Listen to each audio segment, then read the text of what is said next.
Should say that Barry Greenstein's going to be dropping by a bit later on, so probably a good opportunity now to say if you have a question for the Bear, now will be a good time to email it, because that way, when Barry sits down, we'll already have some questions. And also, if you want to send us your sort of one-liners for winning a hand of poker, send us that as well. Vila, I don't know if you if you heard what we've been doing, but you know, Joe, excuse me. Try using the cuff switch, Joe. That saves everyone else. It's way too far away. Anyway, Joe Hashem back in 2005, you know, to pass the sugar thing. If you didn't have to be afraid of offending the other players at the table and you could say whatever you wanted after hand, would you pick a line from it? Would you say, like, yippee-ki-yay, something like that? Do you have, like, a really great line from a movie you would pull out, or just... I honestly haven't ever thought about it since. I'd really think that it's kind of rude, especially if you win, like, a huge pot and guy is devastated, to just rub it in. It's just... I've got a good one. I've got a great one. And again, it's if you weren't concerned about upsetting the sensibilities of of the course. other players. This is a fantasy world. It's hypothetical. I'd probably point the finger and like, just keep yelling, "Suck it, man, suck it." Ooh, suck it. I like that. That's a good one. That is right, that is right to the point. Yeah, just remember pointing the finger and the stare down also. Love it. Wow, that is super aggressive. Duhamel raising and taking it there with ace-8 under the gun. My one would be from the movie Unforgiven and would be simply, some fellas are lucky and some ain't. Nice. I might do a David Caruso, like have my sunglasses on and be like, this pot just got shipped. He's such a horrible actor. If you have a suggestion, by the way, it is nuts@pokerstars.tv. That's also the email address you should use if you have any questions for Barry Greenstein, who'll be a guest a bit later on. Nuts@pokerstars.tv. If you want to do them in the style of David Caruso, fine, send me those as well. I'll do them. And every time you hear that pause, it's me whipping off the sunglasses. Is it still running, CSI Miami? I think so. Does he have any other roles anymore? Probably not. That was amazing when he quit TV like 15 years ago to be a movie star. Job just didn't work out, huh? Now he's back on TV. Probably making more money than most movie stars do, though. Yeah, probably, but it just like... Not a lot of action out there for redheads. I'm looking for a Jinjin action star. Does anyone know of one in his maybe early 50s? David Caruso. Ike Axton has opened the action here, raising from the cutoff with Queen 6 of spades. Also, we prefer him not to be able to act. Ooh. Aces for Duhamel. And I don't think this pot gets any further. Duhamel 3-bets it and Axton lays it down. Depends. Ike just thinks that Jonathan's playing back at him and tries to put in some kind of 4-bet bluff. Yeah, there's also always that possibility. But I think Axton has played so solid for 2 days, like nursing a small stack and getting it back up, and it's definitely in the game now. So I've seen Ike play a decent amount on TV, and this, to me, really reminds me of when he does have a big hand. I mean, just sort of the body language he's giving off. I'm trying to think. There's one time on the big game where he did this exact thing. I'm trying to think if he was bluffing or had a hand. Who? Duhamel? No, Ike. Value. I remember he says value very quietly. I think he was actually bluffing in that hand.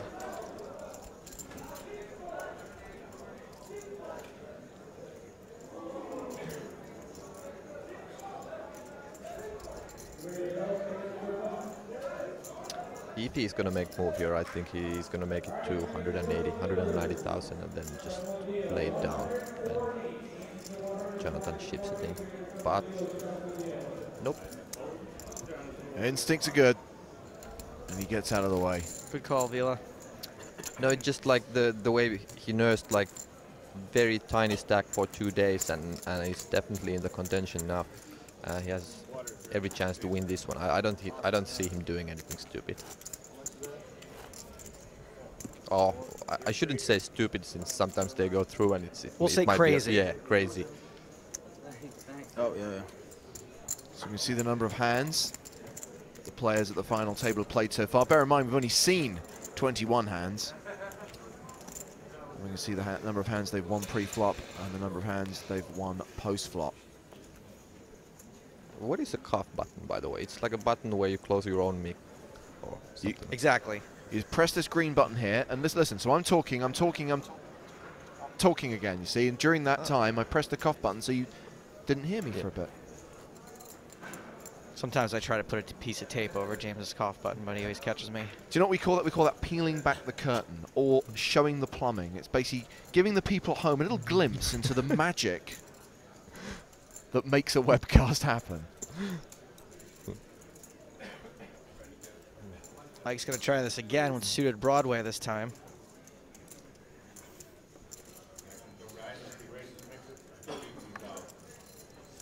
Did you watch the main event final table here live? Oh, yeah. We were commentating on every single hand. And some hands that didn't happen. You think he's joking? That actually is true, but we've moved on from them. How has the week been? Rough week? A lot of drinking, partying. This has been the most fun I've had in the Bahamas, actually, in the 3 or 4 years I've been here. It's been great this time around. Why? What makes this time so special? My job has been truly awesome this time. I spent a day outside shooting a special episode of the EPT that has a lot of James and I in it. We got to be in the sun all day. Doing live commentary was great. Shooting links, but we had really great poker this week and interesting people at all the televised tables. So we've had fun shooting the links early in the day. Atlantis this time, like the internet worked great, and everyone here didn't seem like they hated us this time around and stuff like that. So it was just like, it's easily the best trip to Atlantis I've ever had. Yeah. I was here last year, and the weather is better this year. Weather's better, yep. Yeah. And I think, for example, food is better, actually, for some reason. I find it better, at least the same restaurants that I ate last year. I agree. I think it's maybe that the economy is so bad in the U.S. too right now that nothing seems that expensive here, even though it used to. Action. It's on Randy Lou. He is ace-9 of clubs, and he is raising.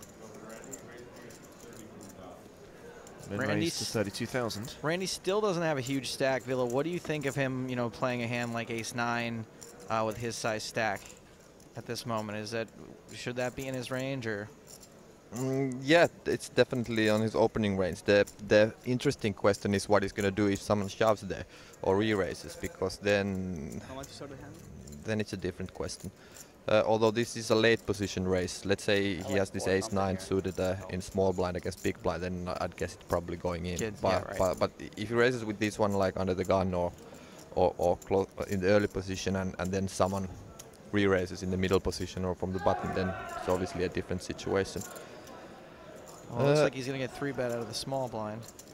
Yeah, then it is going to be an interesting spot. Oh, it was just a call. If Fiero is going to re-raise here.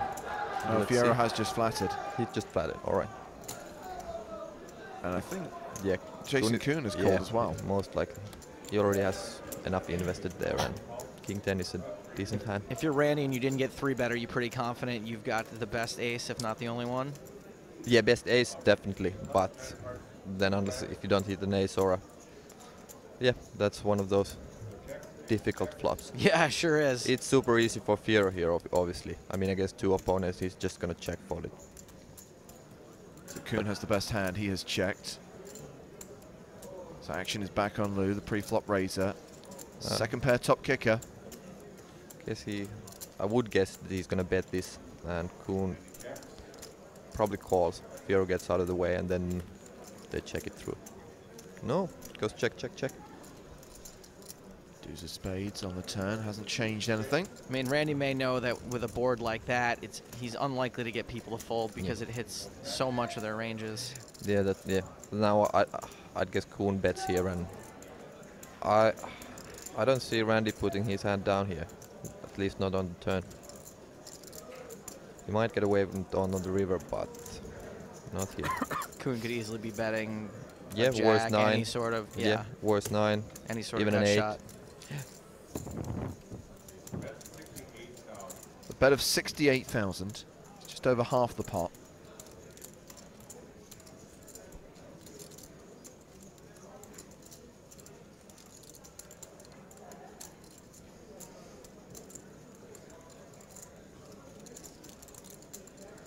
just one of those boards, any card 7 through queen, and you've got some pretty big piece of this board. Yeah.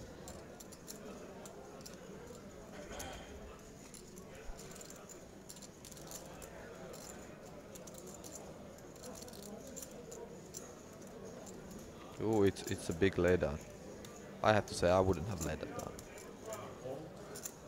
Randy does fold, and Fierro passes as well. The chip leader wins another one.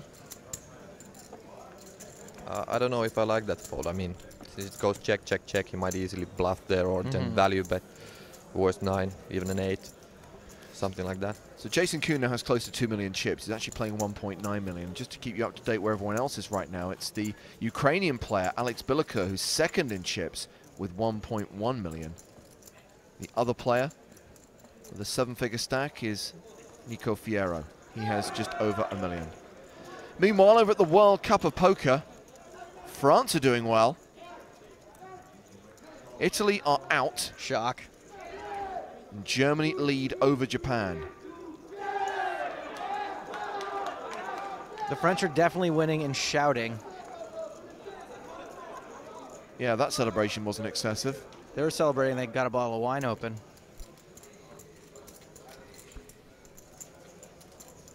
Where do you stand on over-celebration, Vila? I mean, you're Finnish. I mean, you're hardly going to start pumping and shouting, and you're just going to go, nice hand, and sit down again, right? It was nice to win. Bye.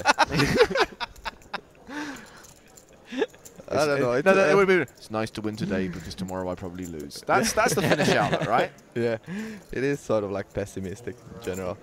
Well, I don't have any like major objections to it. It's not definitely doesn't feel very nice if you get bad beated like big time and someone is just there cheering up and cheering and yelling and stuff like that. So, but yeah. I think right there, the situation we just had, Michael Telker got a walk in the big blind. I think that's when excessive celebration is totally warranted. Yeah. Just jump up from the table, fist pump in your face. He should get up and literally do an orbit of the table. Yeah, just slapping high fives, raising the roof. Maybe shadow boxing. Yeah, maybe a cartwheel. No one can get offended. Might throw some people off their games a little bit. He could yell a clever catchphrase like "Shop smart, shop S-smart."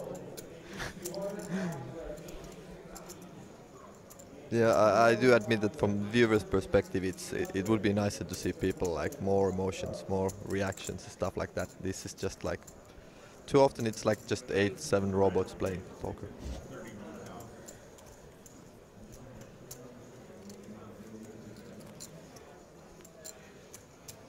So Randy Lou raising up with 9-10 suited. Hold it around to give up Metal in the big blind. Now this is something I wanted to ask a professional, Vila. When you're raising with 9-10 suited, is that a steal? Can you call that a steal? Well, it's a steal if someone sort of like 3-bets you. I mean, it's not much of a hand, but you start with? It's definitely a hand worth raising with. And if the big blind defends or someone just calls, it's a hand where you want to see the flop with. Because it's not a premium hand, but it's also, yeah, it's not a hand that you, you know, it's not a terrible hand. No, but here you see how, well, not tight, but like conservative the game is. Randy opened with 9-10 and Metal just called with ace-10 clubs. Well, there's a pair of 9s for Randy Lou. He's taken the lead, but Metal has a straight draw. And a backdoor flush draw. And an overcard.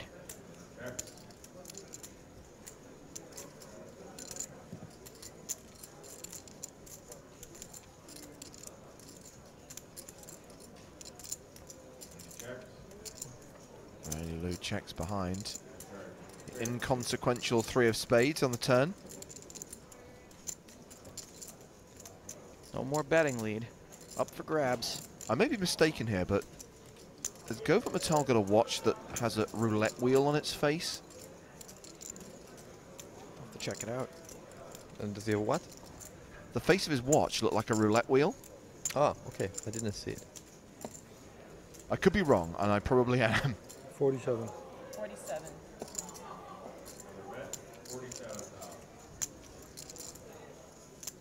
47,000 is the bet. Speaking of 47,000, we just got delivered 47,000 emails. It is a roulette wheel, right? I wonder if it's functional. That would be great for the breaks. Give me a sawbuck at number 9. So today is the final table of the high roller. Last weekend we had the final of the super high roller.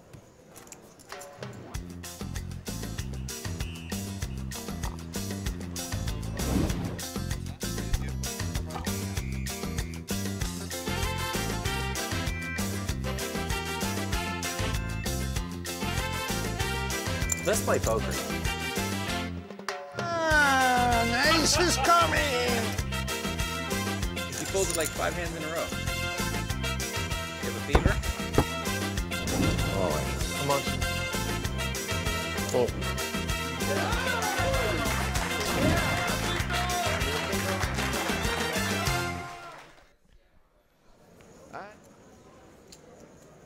Down that super high roller event.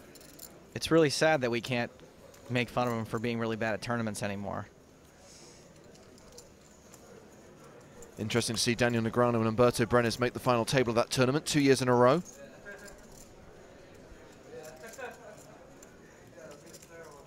Also, I dodged a bullet. I didn't have to do a winner interview there because Victor and I don't always speak the same language. I was rooting real hard for him.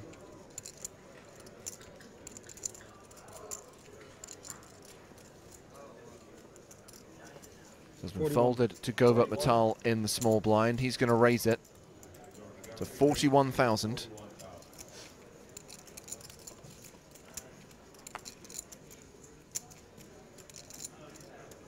Don't do it, Ike. You're crushed. He folds the big blind. So do you want me to read some of these emails, Joe? Yeah, let's do one. Alex Young sends this to nuts@pokerstars.tv. Do you think these high roller events are good for poker? The poker boom occurred because people could satellite into tournaments. There isn't that option for these type of events. James, you never answer these questions. Do you want to answer, or when you're asking them to me, do you specifically want my opinion? No, I do want your opinion. I will answer the question, though. We've got, what, 40-plus events at this year's PCA, many of which had both online and live satellites for them. I think these events are great for poker because we get to see some of the best names in the game play really awesome poker.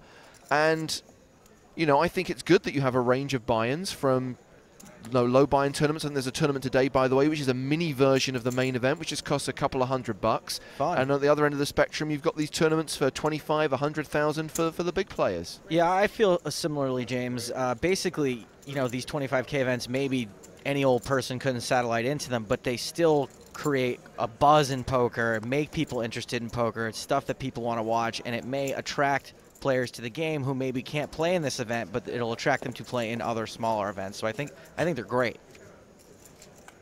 Also, you know, when you're doing televised tournaments for low buy-ins, anyone can win, and so a lot of times that's not who we want to see at the final table. We don't want to see anyone at the final table. We want to see people we know and love and people whose games that we want to get a closer look at. And I think that the high roller events are a great way to guarantee there's going to be a couple of people we really want to see at the final table. Let's pick up the action here. Hand 27 of the final table. An early position raise from Jonathan Duhamel. Makes it 36,000, and he's been called by Alex Billacourt, who's currently second in chips right now. He's got 3s in the big blind. 9 high flop. Really not a terrible flop for 2 3s. And they are ahead.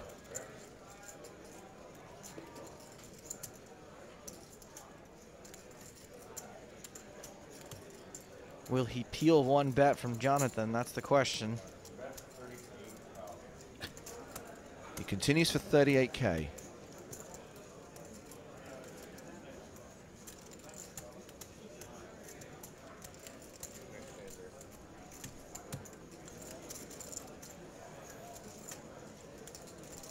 think the answer to your question, Joe, is yes.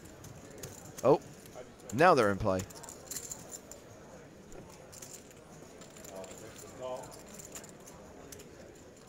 It's a pretty dry board. Boom. Duhamel takes the lead. So what I was about to say is it will be difficult, I think, for Billercourt to know when, if and when Jonathan catches up, since it is such a dry board. I mean, for all intents and purposes, that queen shouldn't have hit Jonathan.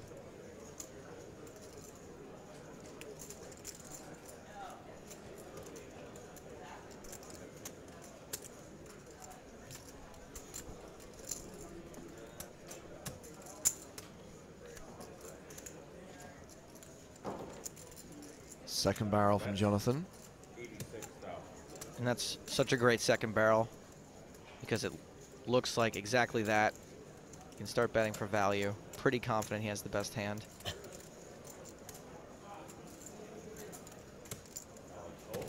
Billercourt gives it up. You know, you hope all of a sudden that Billercourt calls you on the flop with a 9. So let's get some more of these emails, Joe. This one is from Diego to nuts@pokerstars.tv. No other website in the world gives you the experience of watching live matches. My prediction is Randy Lou will make the top 3. Shout-outs to my boys, Sean, Neil, and Charles. This one from Rory says, you guys rock! See you there one day. I assume he means in the Bahamas. And Paulo in Portugal says, great! Live poker at the PCA and NFL playoffs today. How happy am I that we've got the big screen starting working? in when? In 2 hours or so? 2 hours exactly. I was close to betting San Francisco. I don't know why. I just have the feeling. Yeah, look at Superfan number 21 over here in his 49ers jersey. Oh yeah. Do you think they have a chance? I think they have a very slim chance, although I fear a blowout. I fear an annihilation by the Saints. So you're I just saying think there's a chance? there is a chance. I just think that Drew Brees and the Saints just playing phenomenally well right now, and I can easily see a situation that the Saints go to Lambeau next weekend, they beat the Packers. I think Niners were like 4-1 or 5-1. How amazing is this? We have 2 Europeans talking about American football. I'm like, what team's playing? Where are the Browns? I really don't know hardly anything. I just saw the odds. He's looking at it from a betting perspective. I'm looking at it from a fan perspective. How about this Tebow guy? He's been in Oh, the cover man. of US Today pretty much every day. Yeah, it's Tebow fever in America. And Tebow is playing tonight. We're going to watch both games. By the way, the big screen you can see there, Villa, that is actually my satellite box back in London that is projecting that image. Really? Yeah. What is it? This is how it's via Slingbox. We've got that computer is connected. Well, via the James has internet. got himself a free sling box. No, I already bought one, haven't I? And that is streaming that picture to that TV right now. That's live? This is live. This is live golf, which is currently being shown. Which but the tournament games, is it? I've absolutely no idea. But I can tell you that the... He's like, which tournament is it? I saw the line on that one, too. Gotta bet. Gotta get the juice. Is there any snooker on we can bet on? Come on. And the reason, by the way, that we're having to do this complicated thing is because, like, the Miami Fox affiliate has been pulled from DirecTV for some unknown reason. They demanded to be dropped. Oh, it froze. Yeah, I'm a bit concerned about the fact the stream's breaking up right now. No, I think that guy's just taking a really long time to take his golf shot. Yeah, he stopped it during his backswing. We've got a break in a couple of minutes. I'm going to take a look at it. We're coming to the end of this level. Coming black, blinds will be 10-20. So Tebow is like a big hero now in States. Yeah, Tebow's fantastic. You can pause live TV, you can rewind it, you can record your favorite shows. No, dude, the Tebow. Oh, Tebow. He's an anti-hero for some of I don't know us. if I've ever heard of him. I read from today's paper or something that he's 24 and he's virgin. Yes, so he claims. He also doesn't have a girlfriend. I don't mind saying this. I have no problem with faith. In fact, I admire people who have faith. What I don't like is when people try to force that faith on other people and just won't shut up about it. And that's why I have a kind of slight issue with Mr. Tebow. Oh, does he do that? He doesn't force anything except for amazing passes converted into touchdowns. They're brutally ugly passes. That's what's so hilarious. It's easy when God's on your side, James. That's what Jerry Young had a few years ago. That's right. Yeah, you see what happened? You see what happened? Jim Young, right? No, what was his Oh, name? yeah. Steve Young. Steve Young. No, it wasn't Steve Young. Jerry Young, I'm pretty sure. Oh, Jerry Young at the World Series. Yeah. Oh, Jerry Yang. You've got it back to poker. Oh, yeah, sorry. Yes, Jerry Yang, of course. Of course. And this will be the last hand of the level. Players will go on a short break, but stay with us during that break. We'll still get to see some poker during that 15 minutes. And then, of course, when we come back, we'll continue playing down from 8 to a winner here at the final table of the 25K PCA High Roller. I love it when someone tries to steal right before the break, and someone else kind of picks up on it, and you have two guys that just sit there at the table for the entire break, pre-flop. Neither one of them have remotely anything good. Yeah, let's see if it happens now. Oh, that's a raising hand for sure. That's probably an all-in hand if someone re-raises. Leo on the button with those 8s. It's the second time with 8s. Flopped the set the first time in a big race.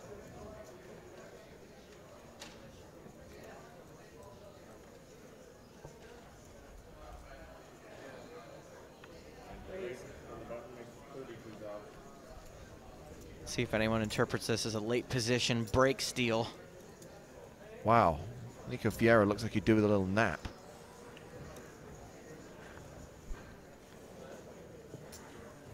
Well, they both fold. Randy Lou wins the last hand of the level. Vila Velbeck, thank you for dropping by and joining us on commentary duties. Thank you. Thank you, Vila. We'll be back in around 15 minutes as action continues here at the final table of this high roller event. The last big event of the 2012 PokerStars Caribbean Adventure. Live coverage coming to you from Atlantis in the Bahamas on PokerStars.tv.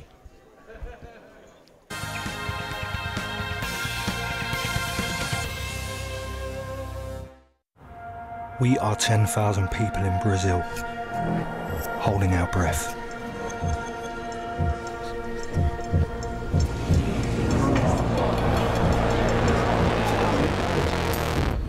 We are alone. Hunters. Hunted. We are committed. Blessed. Calm. We are all in. We are poker.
Welcome back to the Atlantis Poker Room and the final table of the 25K High Roller, the last big event of the 2012 PokerStars Caribbean Adventure. Live action from this 8-handed final table. No player's been eliminated yet. Commentary from myself, James Hartigan, Joe Stapleton, and great to say that Villa Valbeck from Team PokerStars Pro is still with us. During the break, guys, we had some emails be rushed through. Emails coming into nuts@pokerstars.tv. We did show you earlier on just a kind of overview of the Super High Roller event, the 100k buy-in tournament. And this question from Shaki says, will there be content at this event shown on PokerStars at all? Well, day 2 and the final table both shot for TV. Obviously, they'll air in television markets around the world, and then eventually those shows will be uploaded to PokerStars.tv. And typically, I don't know how it works for EPT, James, but at least on the big game, the first day it aired anywhere, it would become available on PokerStars.tv. Bit different. The way it works with the EPT is it has to air in all the major markets before it then appears on the web. So you can see what they're playing for at the final table of this tournament. And you saw just now how they stack up.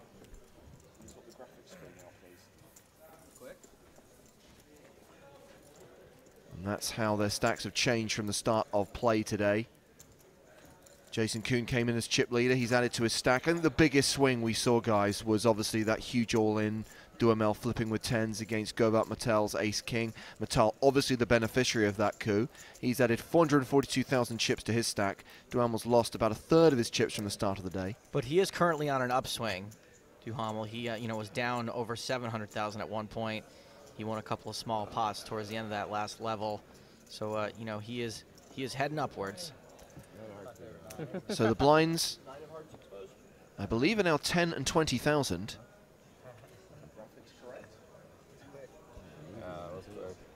Looks like we had an exposed card on the deal. 9 of hearts exposed. Ante now 3,000.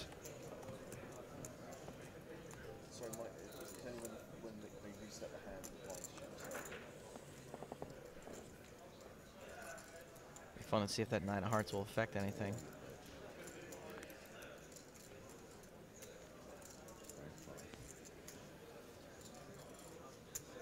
Action folded around to the Ukrainian player. James, have we gotten any catchphrases yet?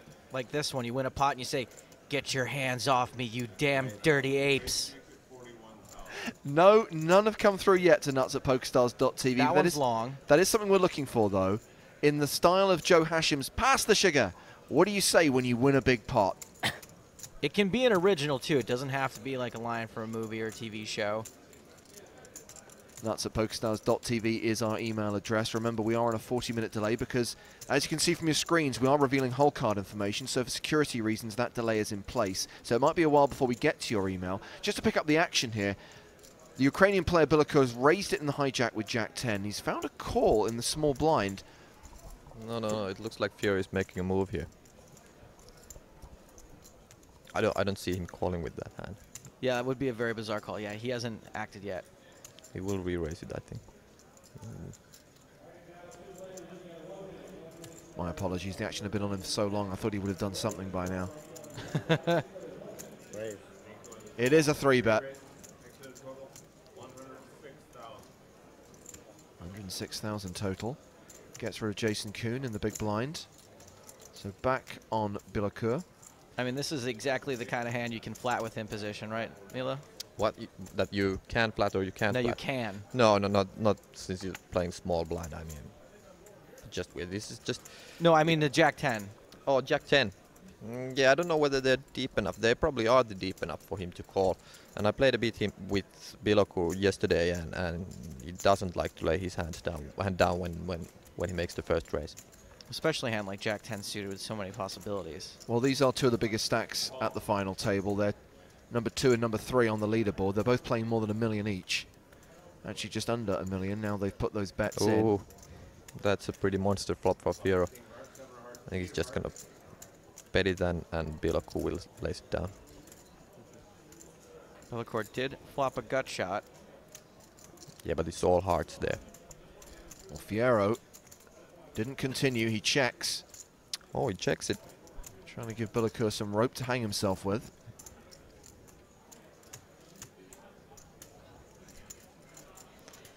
Hopefully for Bellecourt. No, actually he hasn't acted yet. Yeah, it looks like the check was wrong there. Somebody's got an itchy trigger finger back there. It's like 130, 125. Should take it down. No more. 150. Anytime this year. This final table is going to take long enough as it is.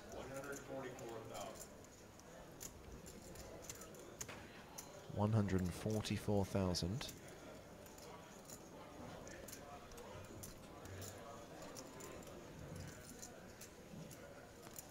Gut shot's pretty thin as it is. Then, of course, you've got all kinds of dirty outs.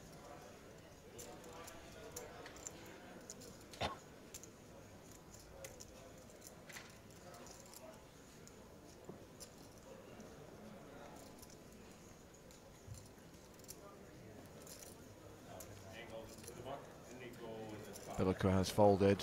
So Nico Fierro takes that one down. And he is now second on the leaderboard. He has 1.2 million behind Jason Kuhn's 1.9 million stack.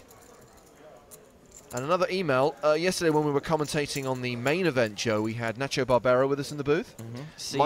Michael says, did you guys party last night with Nacho? Because he says he was going to party. I am 100% certain that Nacho did party. Unfortunately, James and I, again, did the responsible thing and went to bed so that we could bring you guys moderate to moderately mediocre coverage here at the Bahamas. Is this Ike Haxton study group in action in the stands? We've got Scott Seaver.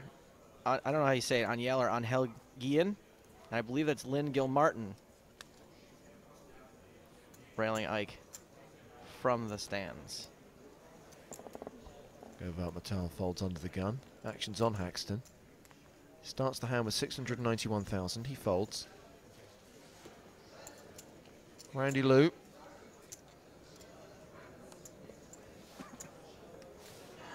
Also muck. Jonathan Duhamel.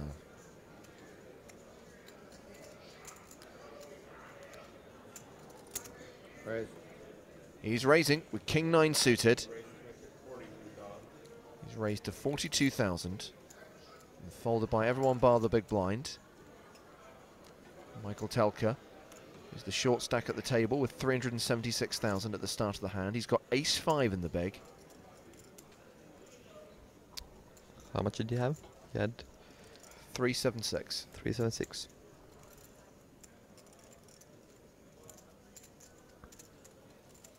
Usually with a hand like ace-5, you want to be first in, right, Vila? Yeah, usually. During the break, we showed you some highlights from the big game, and Ralph has emailed nuts@pokerstars.tv. He says, Joe, really enjoyed your run on the PokerStars big game. Top-notch commentary. I'm a Clifton Park boy, Matt Gianetti's hometown, and was wondering if you ever get home to the Capital District, and more specifically, the bowels of the Saratoga Raceway.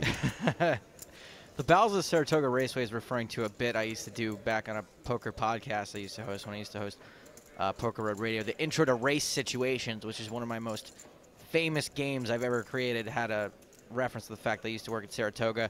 I do get back to the capital region usually once a year, but typically I find myself lying to my parents about when my flight leaves and leaving a couple days early. Oh, sorry guys, I gotta get back to LA, and then I just bounce.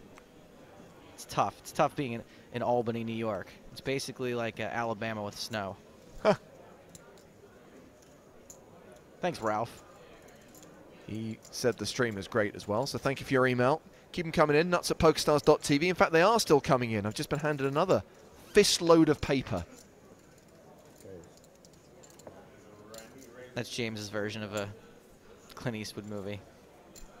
A fistful of paper. Fistful of paper. Not being funny, but the way the dollar's going, that's how they're going to have to retitle the movie.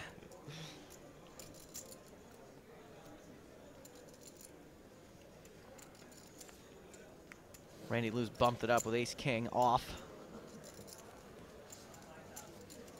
Jason Kuhn giving the Kuhn stare down in position.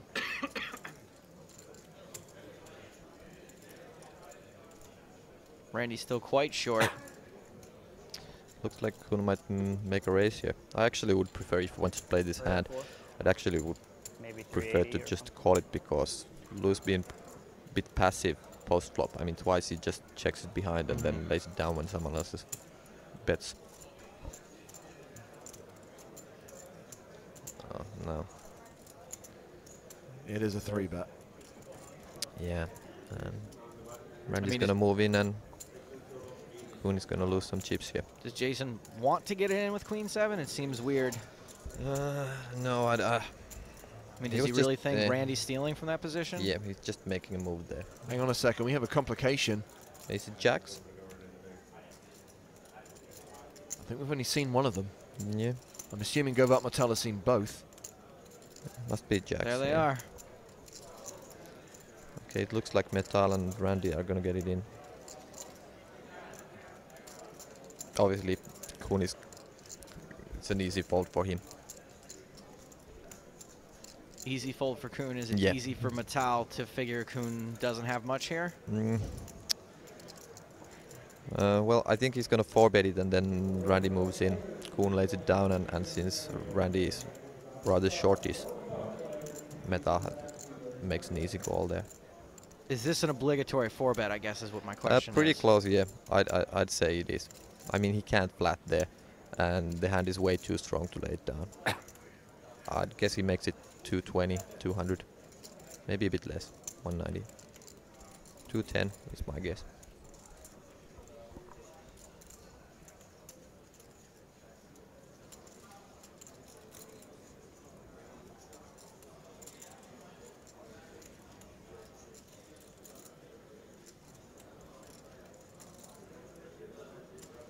No, he's gonna make it even more. No, those are 100,000 each, yeah. Yeah. So that's 200. If he leaves out what he's got there, it would be 225.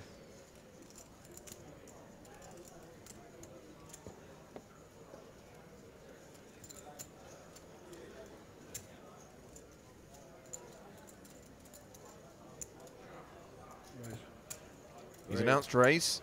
210. Looks like it. 230,000. Oh, 230. Randy Lou's all in. Yeah. Jason gets Kuhn it, folds. yeah, and Meta has it. Okay. It's a pretty classic situation in these final tables when the blinds are so high. We got to do our flip stretches right now. So Randy Lou is the player at risk, and he needs to hit. Who do you think's a better flipper? Well, Mattel's 1-1, if memory serves me correctly. And Randy is 1-0. So 1-0. Yeah. Yep. Ooh, there's an ace. he's about to go 2-0. As a jack comes on the turn or river, which would see him eliminated from the tournament in 8th place. Or Got deuce, some running deuce and chop 5. outs, Yeah. yep.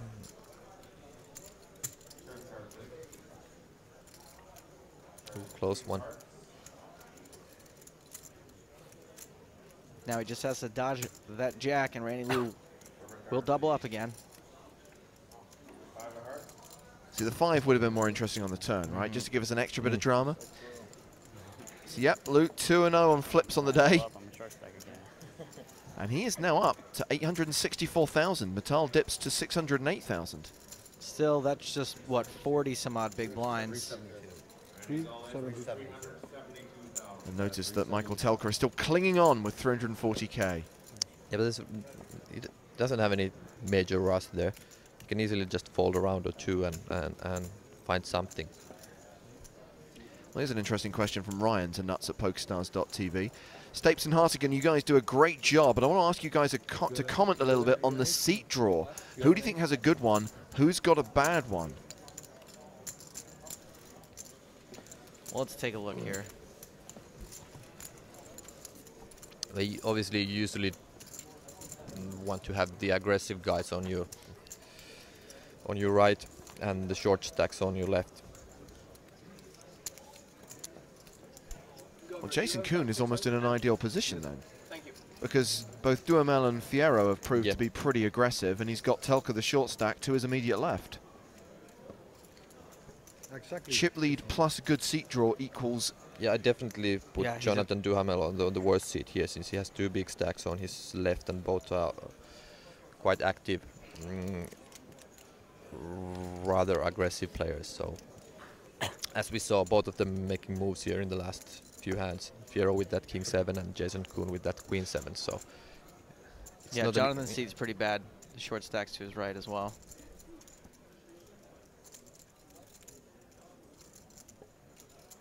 Jason has been taking advantage of his seat draw, it seems, and his chip bossedness. I think in situations like this,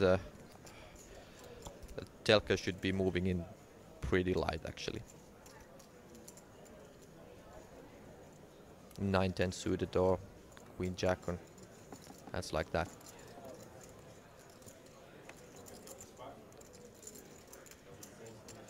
Jason's just going to be taking advantage of that late position, having the short stacks on his left so often that you're saying Michael's got to be opening up.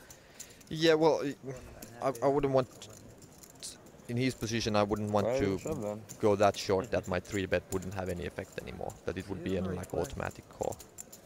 But now if someone makes it 40 or between 40 and 50k and he shoves it in, it's not an automatic call. Right, shove while he's got a little bit of fold Yeah, equity still. Exactly.